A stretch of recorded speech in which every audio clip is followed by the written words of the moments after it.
Louvado seja Deus! Seria demais perguntar quantos estão felizes nessa noite, mas vamos fazê-lo. Quantos estão felizes? Dizem amém? Louvado seja Deus! Os irmãos não sabem como meu coração está feliz? E eu quero pedir, enquanto os irmãos procuram, Lucas 19. Enquanto vocês procuram, eu gostaria de realmente reforçar esse pedido do nosso irmão Neemias, líder da mocidade, do pastor Levi também.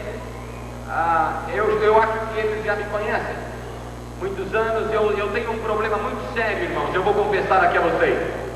Eu me distraio muito facilmente, muito fácil que eu me distraia.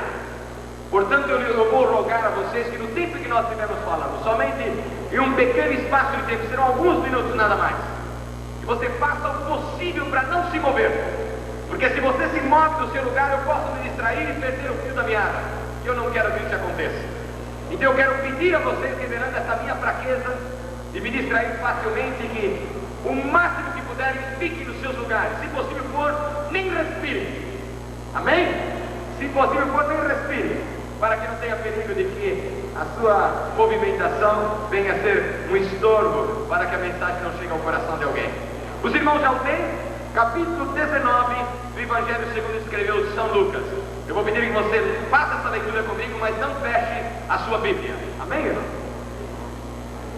A minha versão é um pouco diferente da vossa, mas o contexto é o mesmo. Isso assim: tendo Jesus entrado em Jericó, ia atravessando a cidade.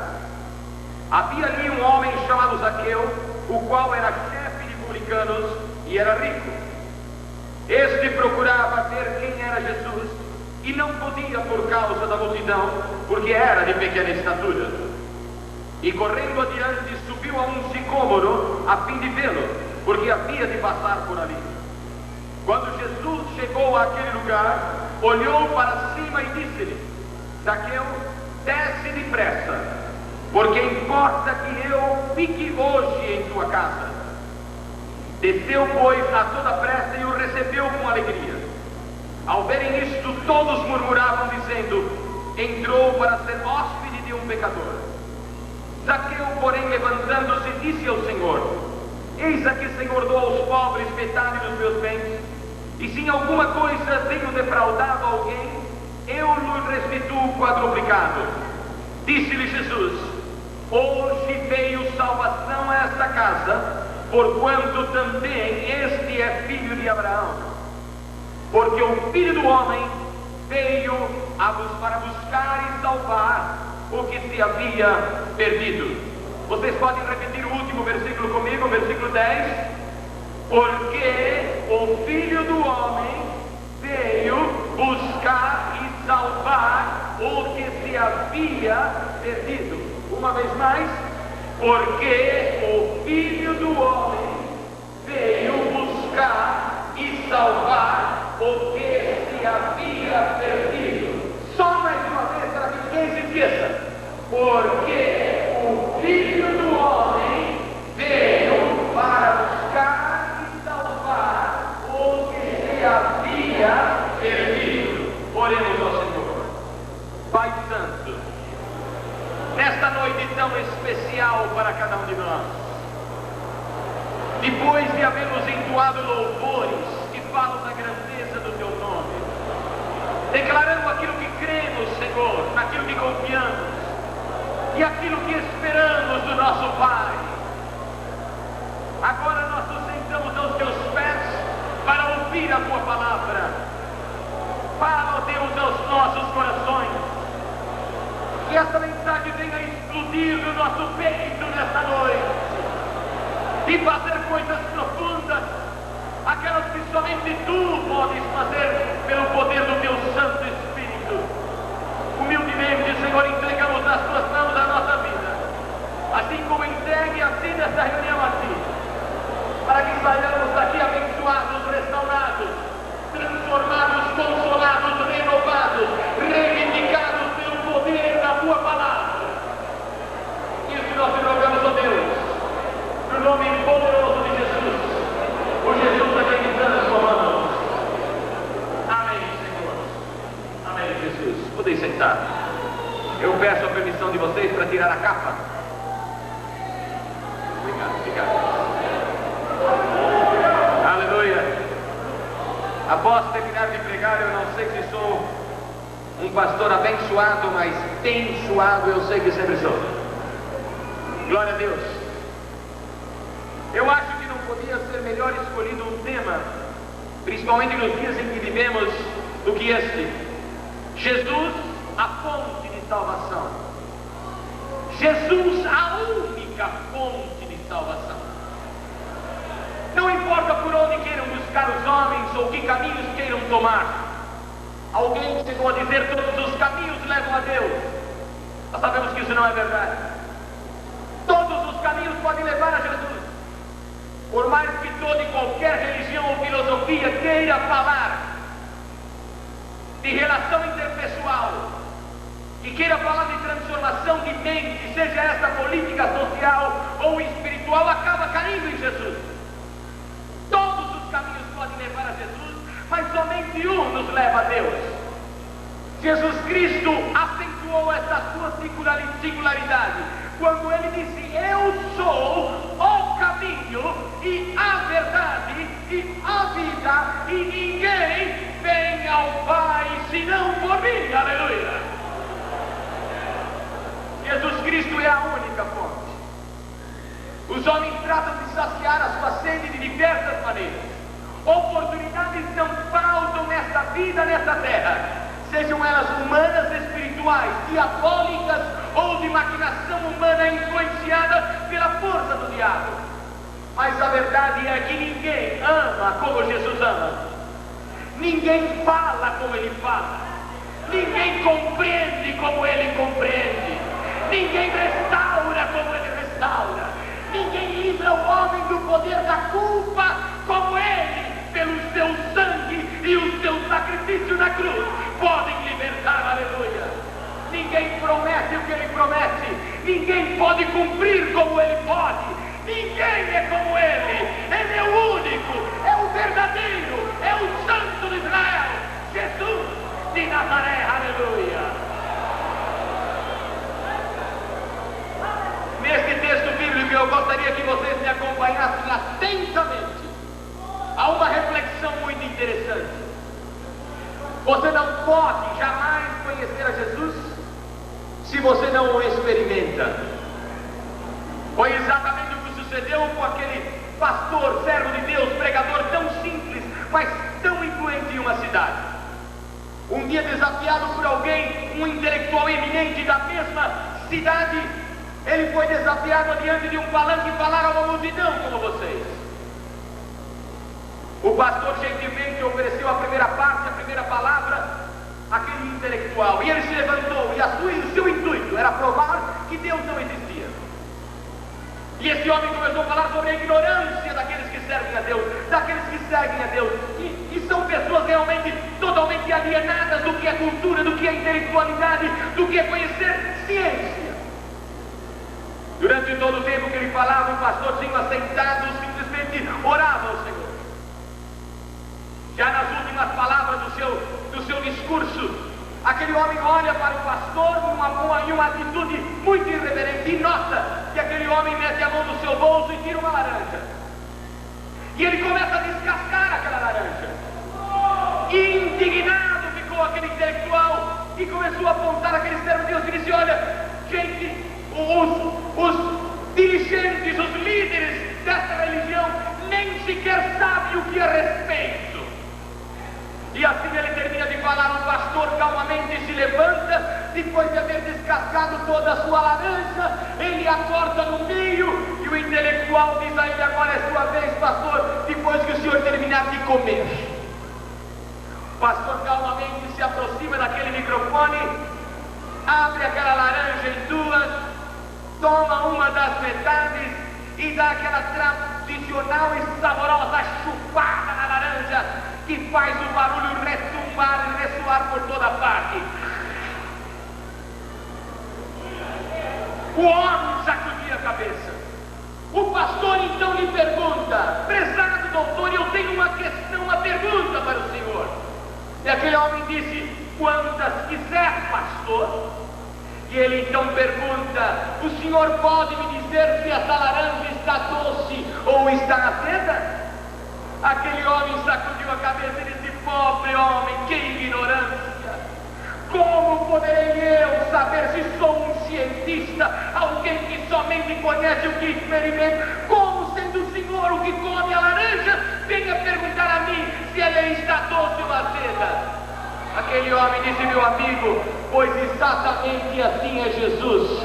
Para você saber quem é Ele, você precisa experimentá-lo, você precisa senti-lo na sua vida. Aleluia! Existe um ditado hispânico que diz assim: se quisieres saber quem é Miguel, casa com ele. Se você quiser saber quem é o Miguel, você se casa com ele. Lá rima bem porque Miguel casava com ele.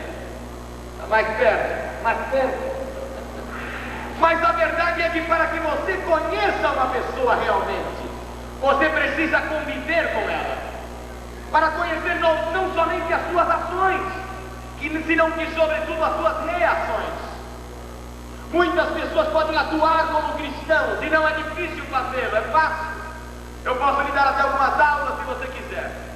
Compre uma Bíblia tamanho família, coloque uma roupa que agrade a maioria, entre na igreja quando os outros cantam, você canta também, se levantar a mão, você levanta também. Quando alguém cantar, você canta também e todo mundo vai pensar que você é crente. Mas o verdadeiro cristão, ele não é conhecido pelas suas ações. Ele na verdade é conhecido pelas suas reações. É naquele momento de crise, é naquele momento onde ele está sendo pressionado pelo pecado, pelo mundo, pelo diabo. É aí então onde você vai conhecer quem é quem. Para você saber quem é Jesus não é diferente. Para você saber quem é Ele, você precisa conviver com Ele. E se você ainda não teve esse privilégio, essa oportunidade de conviver com Jesus, eu lhe recomendaria buscar nas Escrituras as experiências daqueles que conviveram com Ele. Então você vai entender quais são as atitudes de Jesus, as reações de Jesus diante de situações tremendas da vida. Eu quero nesta noite dissertar este curto trecho das Escrituras. E você então vai ver quanta semelhança existe na vida deste homem com muitas coisas e muitas buscas da nossa vida, da nossa sociedade nos dias de hoje. Note bem, Zaqueu, diz a Bíblia, é um publicano. E a Bíblia nos descreve o que era esse homem. E a história nos ajuda a compreender a situação em que ele vivia. Ajude-me, por favor, com a sua mente, acompanhando-me as circunstâncias, o contexto em que ele vivia. Aproximadamente no ano 6, por culpa de calendários não temos preciso essas datas, mas aproximadamente no ano 6 depois de Cristo, todo Israel, ou Judeia, foi incorporada como província romana. Quando a Judeia foi incorporada como província romana, aconteceu que os governantes de Roma realmente se estabeleceram totalmente na Judeia.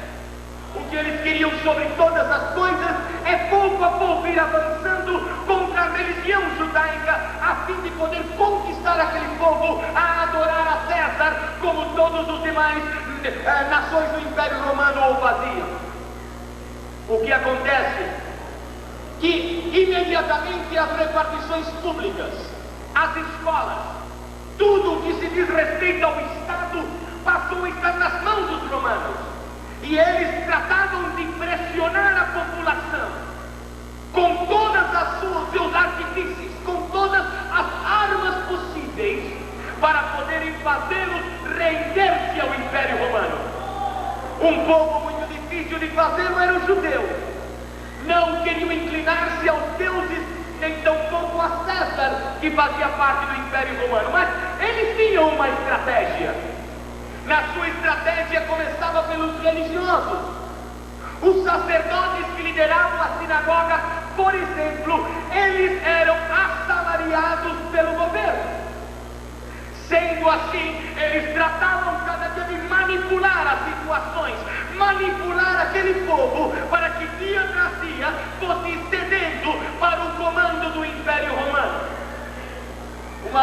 maneira que eles usavam forte era justamente as escolas e todas as repartições estatais que haviam. O judeu era discriminado. O judeu era tomado como cidadão de segunda classe por não ser cidadão romano. Justamente em circunstância como essa, em um contexto como este, nasceu Zaqueu. Judeu, filho de família judaica, linhagem de Abraão. Zaqueuzinho, notem bem, começa a crescer, apesar de que não cresceu muito, digamos de passagem, começa a crescer nesse contexto. Ele sente o desprezo nas escolas. Os seus pais não podiam andar livremente com a cabeça erguida entre as demais pessoas.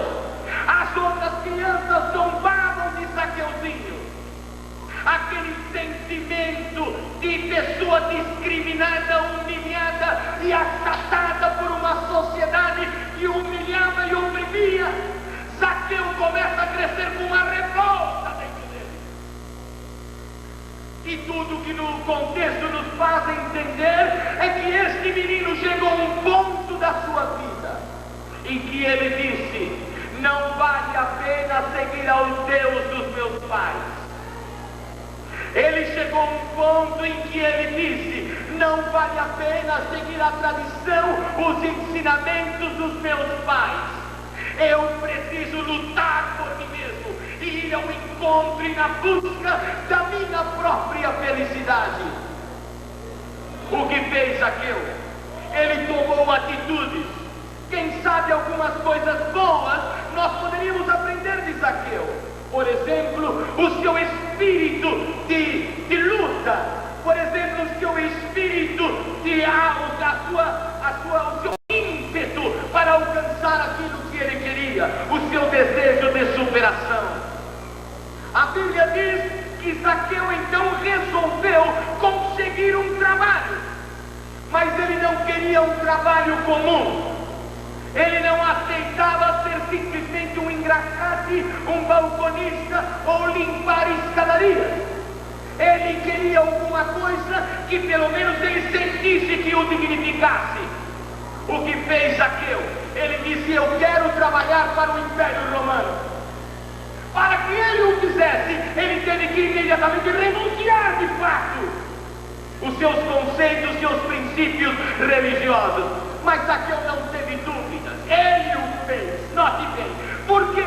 Porque ele estava buscando a felicidade dele, ele estava buscando a libertação daquele sentimento que o levava a sentir-se uma pessoa humilhada, um cidadão de segunda classe, no contexto onde ele vivia.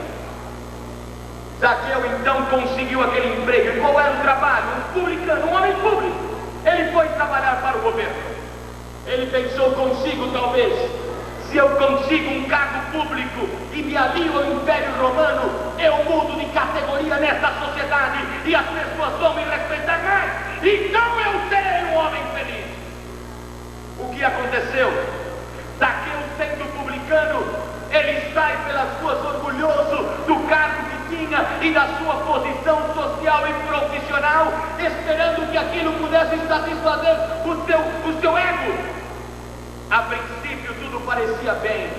As pessoas diziam: bom dia, seu Zaqueu, boa tarde, seu Zaqueu, e ele se sentia como alguém agora importante. Afinal de contas, agora ele era parte do império mais poderoso da terra. Zaqueu se sentia muito feliz. Porém, o tempo passou. Passando o tempo, chega um dia em que Zaqueu disse: não adianta eu estar nessa posição, eu quero mais. Isso é o coração do homem, eu quero mais. Eu não quero ser simplesmente um trabalhador desse negócio, eu quero ser um chefe dele. E a Bíblia diz que ele lutou até conseguir ser chefe dos publicanos, chefe dos coletores de impostos. O povo o odiava. As pessoas olhavam para Zaqueu com nojo, o desprezavam, sentiam nele realmente uma pessoa traidora diante do seu povo, mas para ele não importava nada como as pessoas o olhavam, como a sua família olhava, como a sua comunidade podia ver queria ser alguém respeitado. Notem bem, agora Zaqueu era chefe. Sendo chefe, ele entrava na sua repartição e as pessoas tinham que respeitá-lo, e o seu ego se sentia muito bem. Agora eu mando nesse negócio. Tem muita gente até hoje assim, não é? Aleluia. Ele quer sentir-se poderoso. E Zaqueu se sentia poderoso. E aquilo começou a alimentar o seu ego e satisfazer, mas só por um período de tempo. Passou o tempo, nem aquilo mais o satisfazia. Ele estava sedento de alguma coisa que ele não sabia exatamente o que era. E ele disse: agora eu quero ser rico. E diz a Bíblia que Zaqueu começou na sua luta para ser rico e fez-se rico. E vocês sabem como? Zaqueu começou a roubar as pessoas. Na sua posição ele tinha poder de decisão quanto cobrar de impostos para alguém. Ele poderia, por exemplo, chegar nessa orquestra e olhar para aquele irmão que toca trombone e dizer assim: ah, ele toca muito bem o trombone. Eu gosto tanto de ouvi-lo tocando que eu vou cobrar, deixa-me ver, R$100 de imposto para todo este ano dele. E então ele pagava os R$100, mas ele olhava para o outro que estava do lado e disse: não, aquele é o maestro, esse homem deve ser rico. Olha a elegância dele, olha a pinta dele, ele deve ser muito rico, olha o relógio que ele tem no seu braço. Eu não vou muito com a cara dele. Isso era lá, não é aqui. Ele então olhava para o João Batista e dizia assim: não, você não vai pagar R$100, você vai pagar 500. E ai dele se reclamasse. A lei era a seguinte: ele era quem determinava, e se houvesse reclamação, essa pessoa poderia ir presa, poderia ser presa simplesmente por reclamar. E ele então o que fazia? Cobrava R$500 de impostos daquele homem. R$100 ele colocava na caixa do governo. Os outros R$400 aquele homem público metia no bolso. Vocês estão vendo? Vocês pensam que é só hoje em dia que acontece isso?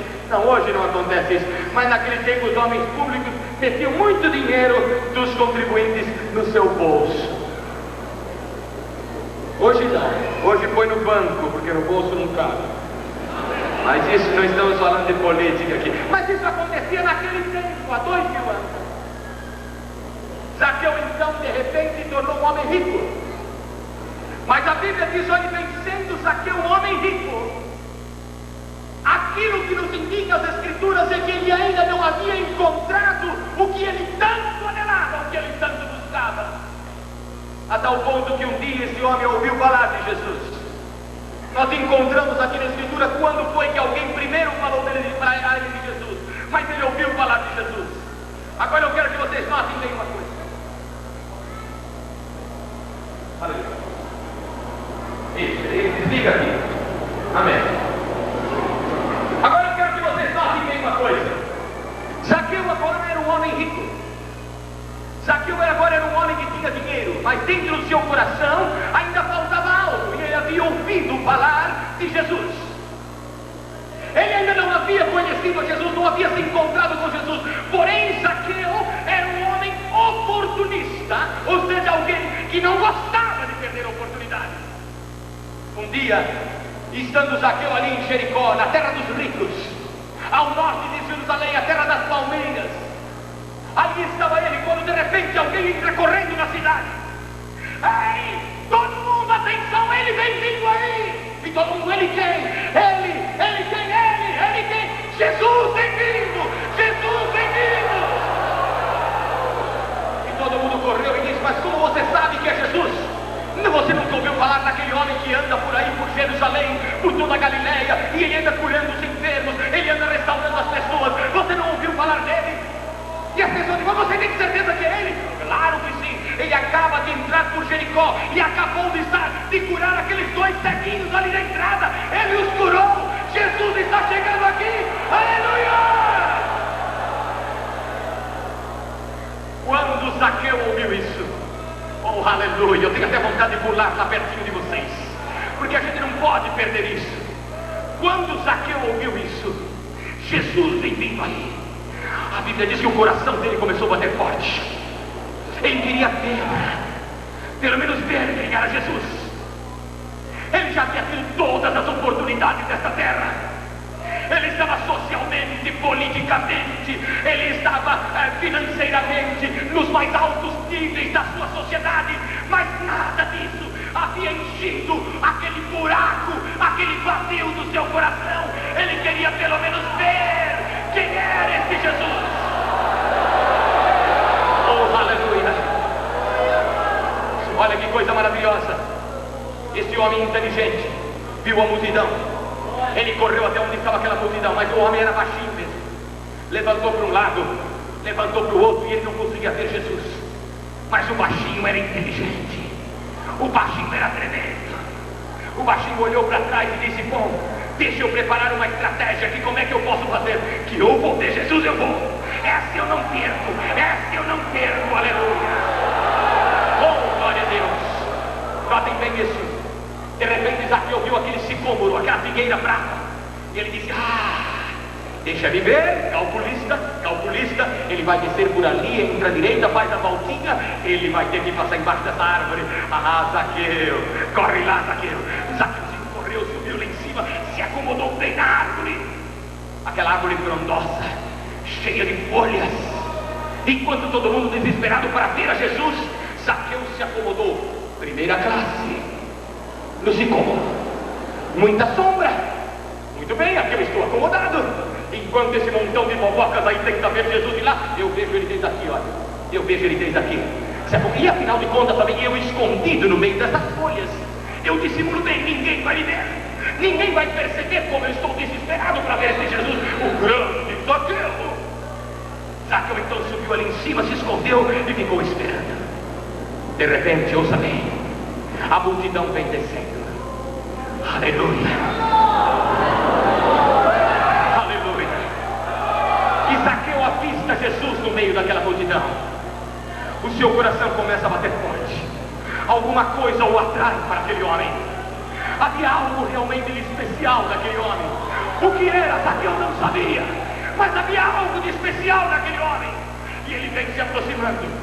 A Bíblia diz, note bem, que de repente, quando a multidão chega até onde está o sicômoro, Jesus para.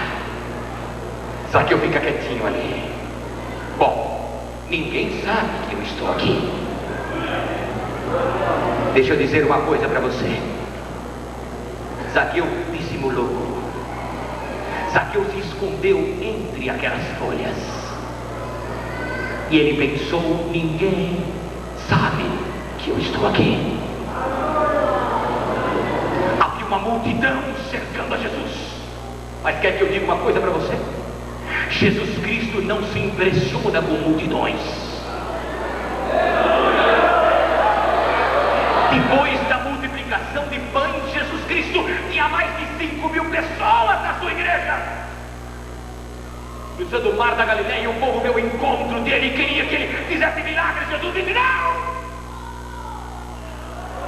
Eu não vou dar show para ninguém. Mas como, Jesus? Moisés também fez isso. Os nossos pais comeram um pão que desceu do céu. Não! Vocês não estão entendendo nada. Os nossos pais comeram um pão que desceu do céu. Não, que Moisés nos deu a comer e eles voltaram a morrer. Mas se você souber o que eu te trago, que eu sou o pão da vida, e aquele que come de mim jamais perecerá. Aleluia!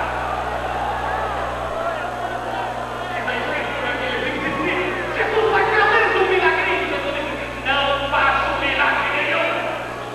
E a Bíblia diz que aquela pessoa morreu. 5.000 pessoas que moram por uma causa e ele está vivo, Jesus. Os discípulos se aproximaram dele e Jesus, a mensagem vai fazer a cura. O senhor não vê que não pode ser assim? Olha aí, o povo está indo embora, sabe o que Jesus fez? Jesus olhou bem para ele, se fosse na linguagem de hoje, sabe o que Jesus diria? Eles foram embora, foram. E vocês querem ir embora também? Pois pode puxar o carro agora mesmo, se você quiser, porque eu sozinho não vou estar aqui. E Pedro olhou para ele e disse: Jesus, a quem iremos nós, se só tu tens palavra de vida eterna? Aleluia! Oh, glória a Deus! Jesus não se impressiona com multidões. Eu quero que você, moço, moça, meu irmão, minha irmã, servo de Deus que está aqui, vocês dessa orquestra maravilhosa, desse coral bonito, deixa eu dizer para você, Jesus não se impressiona com multidões. O que chama a atenção de Jesus não é a quantidade de gente reunida. O que chama a atenção de Jesus não é o instrumento mais afinado e melhor executado. Sabe o que é que atrai a Jesus? Um coração que clama.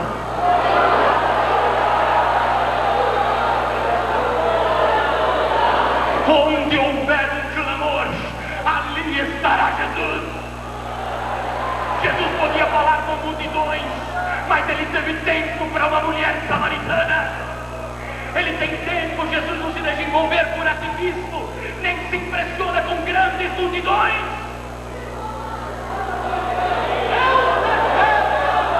Aleluia. Possivelmente, naquela mesma tarde em Jericó, uma tarde como esta, uma noite como esta, quem sabe houvesse milhares de pessoas ao redor de Jesus, mas a maioria deles eram curiosos, eram pessoas que queriam ver o que ia acontecer, queriam ouvir o discurso de Jesus, eram curiosos. Nenhum daqueles milhares chamou a atenção de Jesus, mas quem foi que fez Jesus parar debaixo do sicômoro? Quem foi? O coração de Zaqueu, pecador, miserável, pobre, mas ele queria Jesus. O seu coração clamava por Jesus. Aleluia!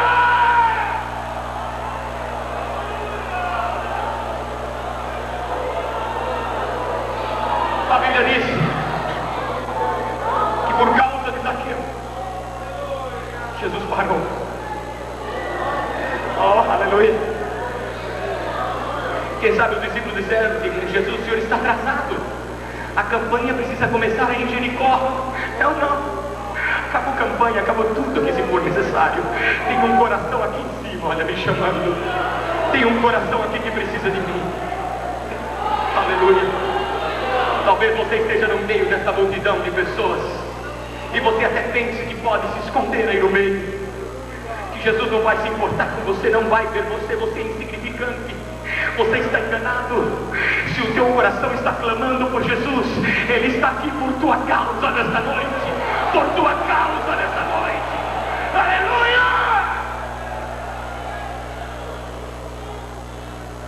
Jesus para. Eu tenho certeza que Ele está parado diante de muitas pessoas aqui nesta noite.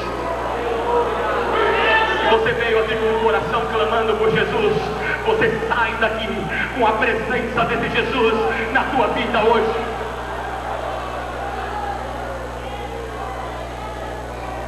Jesus para, olha para cima, para cima, para cima. O podre, o pecador, o errado, o enganador, o usurpador, o ladrão, o mentiroso em cima e o rei embaixo. Não parece uma ironia? Não parece uma ironia? Ao invés de Zaqueu ter que vir lá embaixo, se ajoelhar aos pés de Jesus, era Jesus que olhava para cima. Ele dizia: Zaqueu, não importa o que ele tenha de fazer, Jesus tem uma só obsessão. A obsessão de Jesus é salvar, é perdoar, é restaurar, é levantar. Aleluia!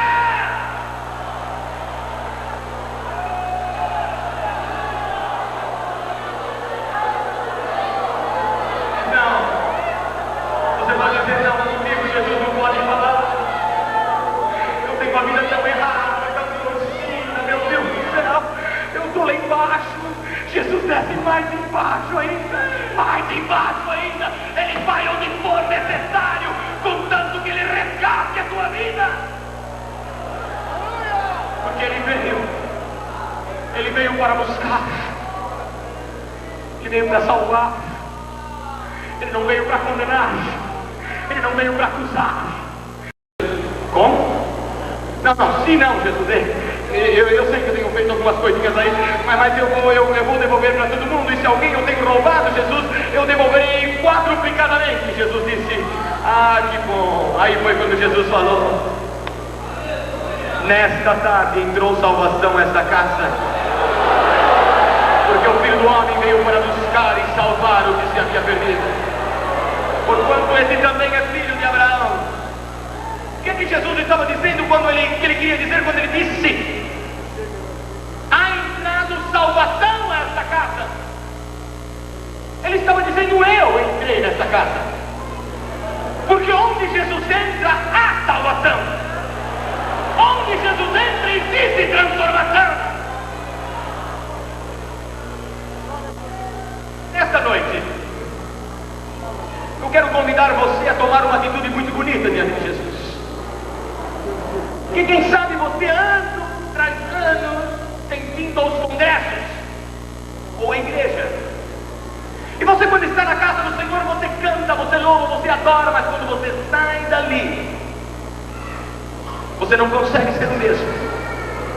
Você muda de atitude no teu lar, você muda de atitude no teu trabalho, você muda de atitude quando está com outras pessoas além da igreja. Você quer mudar e não pode. E não consegue, sabe por quê? Porque tem muitas pessoas que vêm aos cultos e a intenção é boa, mas quando ele vai embora, ele deixa Jesus. Então, antes de orar com você, eu quero contar uma experiência que ocorreu comigo quando ainda era missionário na Argentina. Olha bem que coisa interessante. Uma irmãzinha se converteu. Seu nome era Alice. Alicia em espanhol. Ela se converteu ao Senhor, uma senhora jovem, um rosto sofrido. Um dia depois de muitos cultos, ela quis conversar comigo. E ela me disse: olha, pastor, eu preciso dizer-lhe uma coisa. Eu estou meio constrangida, mas de qualquer maneira eu preciso dizer isso ao senhor. Eu falei: o que é, irmã? Pode com liberdade? Ela disse: o senhor sabe que nós temos 5 cultos por semana nesta igreja. E eu venho aos 5 cultos. Olha, ó, que ótimo. Isso é bom para a sua vida espiritual, para a sua fortaleza espiritual. Ela disse: só que tem um problema, pastor. Qual é o problema? Ele disse: meu esposo não é crente. E mais, ele é tão antagônico ao evangelho e a todas as coisas de Deus, que cada vez que eu venho ao culto, quando eu chego em casa, ele bebeu, e quando eu chego ele está totalmente tomado pela bebida, bêbado. E ele me dá uma surra. Falei: como é, irmã? Ela disse: cada culto que eu venho, eu apanho uma surra. Falei: meu Jesus. E o que a irmã quer fazer? Ela disse: não, pastor, eu decidi vir só em 2 cultos, na quarta-feira e no domingo. Eu falei: bom, irmã, a irmã faz muito bem. Eu pensei: esse homem vai acabar matando essa mulher. Cada culto uma surra. 5 cultos, 5 surras. Tá séria a coisa. Mas tá bem, irmã, venha só de quarta e domingo. Quem sabe isso aí vai acalmar essa fúria, essa ira do seu esposo. Ela disse: está bem, pastor. E ela assim o fez por 2 semanas. No ímpeto da minha curiosidade, eu fui conversar com ela. Cheguei no domingo e falei: irmã, eu notei que a irmã está vindo só quarta e domingo. E como está a coisa? Tudo bem? Ela disse: ah, pastor, melhorou bastante. Falei: ah, glória a Deus. Assim que a prudência fez boa parte aqui. Então o seu esposo já não bate mais na senhora? Não. Bater ele bate. Mas é que agora só apanha 2 surras por semana. Quartas e domingos. Falei: meu Deus, e a coisa continua assim? Pastor, ore por mim, para que o senhor me dê vitória. E eu orei por ela e a irmã foi embora. Passaram alguns dias e eu perguntei: irmã, como vai a coisa? Ah, pastor, continua igual, mas graças a Deus agora é só 2 surras por semana. Falei: não, irmã, espera um pouquinho, vamos ver se a gente resolve a coisa aqui. Falei: eu quero ajudar a irmã. Ela falou: o senhor vai na minha casa? Eu falei: não, vai apanhar 2, para quê? Espera um pouquinho, vamos ver a coisa como é que é aqui. Se ela só explica para mim, quando a senhora chega na sua casa, o que é que acontece? Ela disse: ah, pastor, eu vou dizer uma coisa, eu tenho aprendido que meu Deus é poderoso. Então eu vou para minha casa, e quando eu saio daqui do culto cheia do poder de Deus, cheia da graça de Deus, eu sei que eu tenho uma batalha espiritual. Então eu vou chegando em casa, eu já começo: demônios, em nome de Jesus, eu vou vencer esta batalha. E ela disse: então eu entro em casa. Quando eu entro em casa, ele começa a me xingar: oh, sua isso, sua aquilo. Ah, pastor, eu não deixo barato. Ele xinga de lá e eu repreendo daqui. Ele xinga de lá e eu repreendo daqui. E eu mando ele calar a boca em nome de Jesus. E eu amarro o diabo. E eu repreendo, ele me xinga, eu repreendo, ele me xinga, eu repreendo. E de repente ele começa a me bater. E ele me bate orando, ele me bate orando, até ele cansar.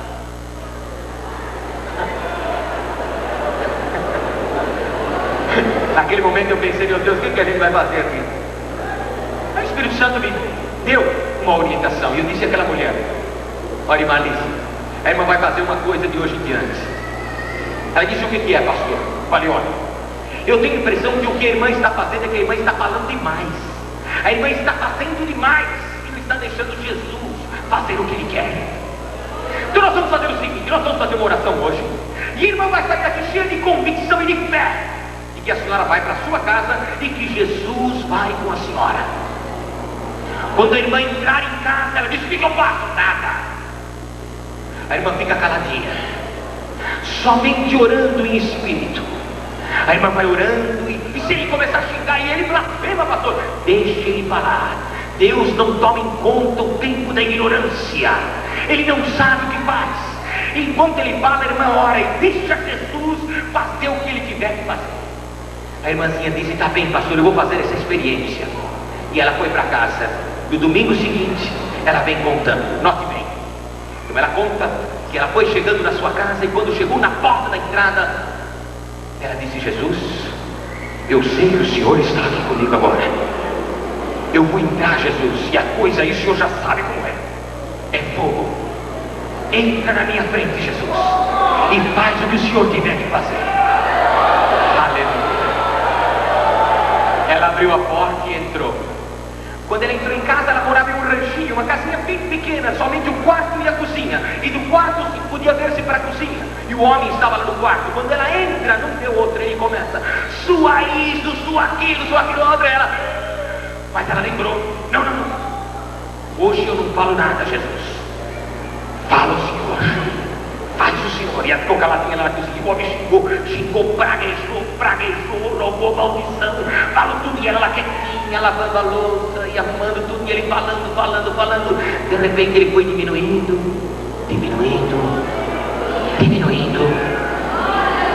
e parou.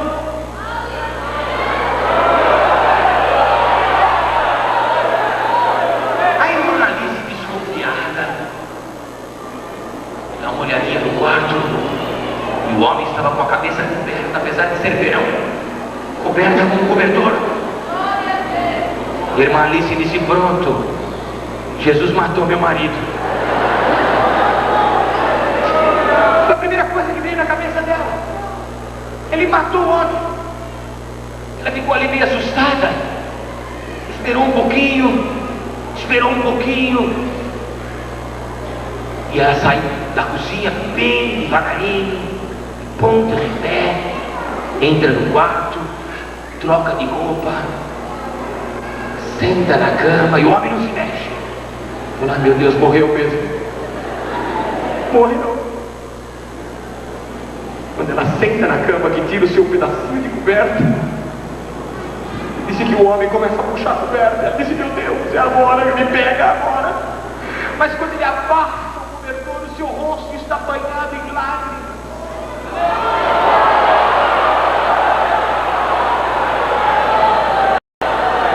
E ela disse para ele: o que aconteceu, meu velho? Ele disse: eu não sei, mas eu estou cansado disso.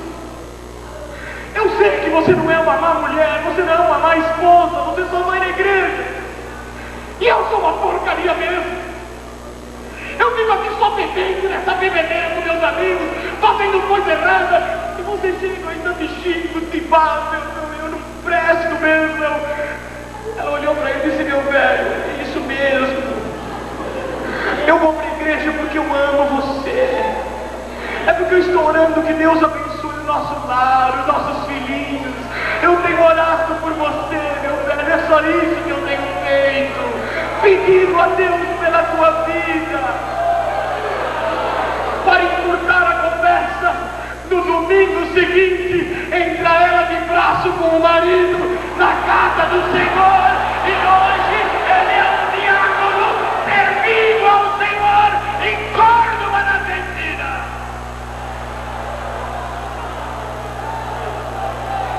Oh, recamalabassai, presença gloriosa, presença poderosa, presença irresistível.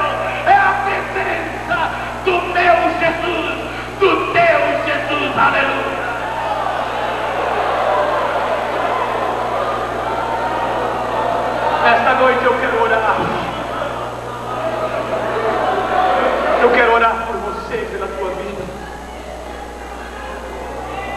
Por você que não sabe ainda o que é sentir a presença de Jesus no teu coração. Por você que tem tratado de mudar as coisas do teu lar e não tem podido. Você quer que o teu marido mude, que a tua esposa, os teus filhos. Você, moço, moça, Deus sabe o quanto você o ama.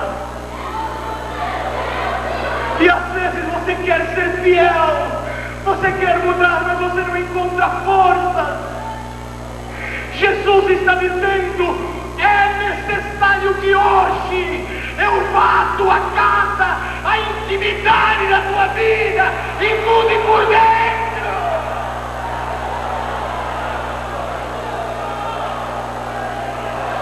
É necessário que a minha presença invada esta mente, este coração, este corpo, este lar, tudo que é teu. É necessário hoje. Este é o dia. Este é o dia. Moça, moço, meu irmão, minha irmã, cavalheiro, senhora. Quem sabe Satanás já tenha preparado uma armadilha para destruir a tua vida amanhã. Mas Jesus está dizendo: este é o dia. Eu vim aqui por você.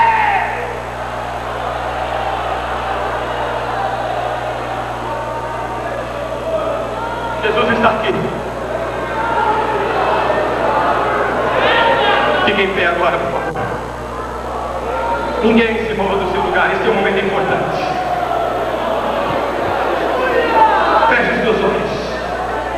Eu preciso de um profundo silêncio aqui agora. Ninguém conversa. Ninguém se mexa do seu lugar. Profundo silêncio. Sabe por que esse silêncio precisa ser tão profundo? Porque Jesus hoje, Ele fala em mim, bem diante de você. E ainda que naquele lugar existe uma multidão, Ele está vendo as tuas ofensas, o teu coração, o teu sofrimento. E Ele te chama hoje pelo teu nome. Ele te diz: desce depressa. Não tem mais tempo para perder. Este é o dia. Aproveita que eu estou aqui agora. Hoje é necessário que eu vá para a tua casa com você. E você vai ver que tudo vai mudar. Ao sair daqui tudo vai mudar. Quando você chegar em casa tudo vai mudar. Tudo muda quando eu estou junto. Tudo muda quando eu estou perto. Mas é necessário que você desça, não te camufles mais. Você não precisa mentir para mim. Você não precisa mentir. Eu não estou aqui para te condenar, eu estou aqui para te ajudar. Você me entende? Eu não estou aqui para jogar na tua cara os teus erros. Eu estou aqui para te dizer que eu te compreendo. E que só eu posso te ajudar. Eu sou a única fonte de salvação. Hoje é o dia. Este é o dia. Eu vou pedir para você sair do teu lugar agora. Ouça bem, ainda não. Mas eu vou pedir para você sair do teu lugar e você vir até aqui dentro do altar do Senhor. E você diga para Ele com o teu coração: Jesus, vai comigo. Vai comigo. Me muda, Jesus, porque eu não consigo. Eu não consigo mudar a minha vida, a minha conduta. Eu luto. Eu não consigo mudar o meu lar. Eu não consigo. Jesus, me ajuda.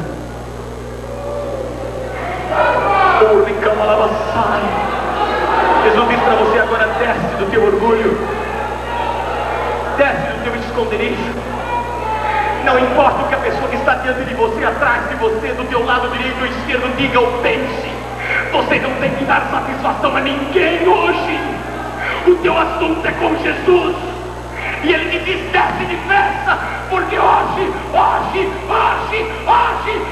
é necessário. Que amanhã poderá ser muito tarde. Agora saia do teu lugar e venha aqui à frente. Se você está aí nessas escadarias, também desça daí. Se você está no coral, você quer esta presença de Jesus na tua vida, desça daí. Rápido! Jesus disse: Zaqueu, desce, mas desce depressa, porque eu não sei se haverá outra oportunidade como essa para você. Mas hoje eu te ofereço salvação. Hoje eu te ofereço transformação. Hoje eu recupero a tua vida, eu perdoo os teus pecados, eu escrevo o teu nome no livro da Bíblia, eu te restauro hoje. Amanhã eu não sei, mas hoje eu sei que Jesus está nesse lugar. E se o teu coração clama por Ele, Ele está aqui pela tua alma. Quem sabe exista muita gente curiosa aqui. Quem sabe veio muita gente aqui porque não tinha outra coisa para fazer. Aleluia.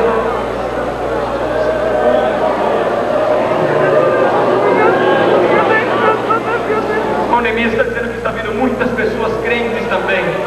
Venha você também que é crente em Jesus Cristo. Você que está com a irmã Alice, que talvez tenha tomado caminhos equivocados.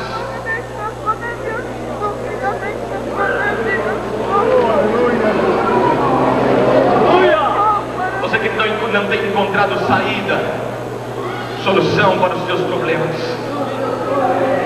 Mas que você acredita que Jesus está aqui hoje, bem rápido, rápido, rápido, rápido. Você que foi tentado a pensar nestes dias, devido a tantas lutas que você tem passado, você tem sido tentado a desistir. Deixa-me te dizer uma coisa: se a vida é tão difícil caminhando com Jesus, sem Ele pior será.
Jesus pode fazer qualquer coisa pela tua vida. Ele pode restaurar o teu lar, você sabia?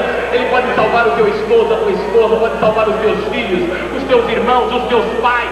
Não existe impossível para Ele. Agindo Deus, quem poderá impedir?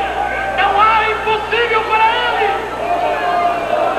Qualquer coisa Ele pode fazer por ti, exceto uma: Ele não pode decidir por você. Esta atitude é tua. Tem algum músico aí que me ajude a cantar aquele corinho antigo que diz assim: olha só a voz de Jesus. Manso e suave.